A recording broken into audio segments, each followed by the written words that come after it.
KBC 17માં હમણાં જ એક 10 વર્ષનો ઈશિત ભટ્ટ નામનો બાળક વાયરલ થયો છે અને તેનું કારણ છે તેનું બિહેવિયર.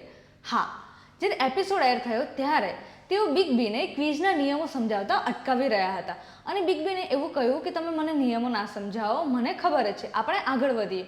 અને તેમના આ જ બિહેવિયરના કારણે તેમને સોશિયલ મીડિયા પર ઘણું ટ્રોલિંગ સહન કરવું પડ્યું છે.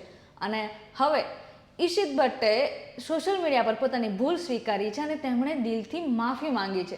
તેમણે એવું પણ કહ્યું કે મારું અસંસ્કારી વર્તન કરવાનું કે બિગ બીનો અનાદર કરવાનો કોઈ જ ઇરાદો નહોતો, પણ તેમણે પોતાની ભૂલ સ્વીકારી છે અને તેમણે કહ્યું છે કે ભવિષ્યમાં તેઓ આદરણીય અને વિચારશીલ બનવાનો ચોક્કસથી પ્રયત્ન કરશે.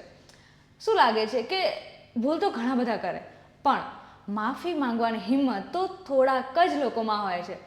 શું લાગે છે કે ઈશિત ભટ્ટે ભૂલ સ્વીકારીને સાચું કર્યું કે નહીં? અમને કમેન્ટ સેક્શનમાં જણાવો.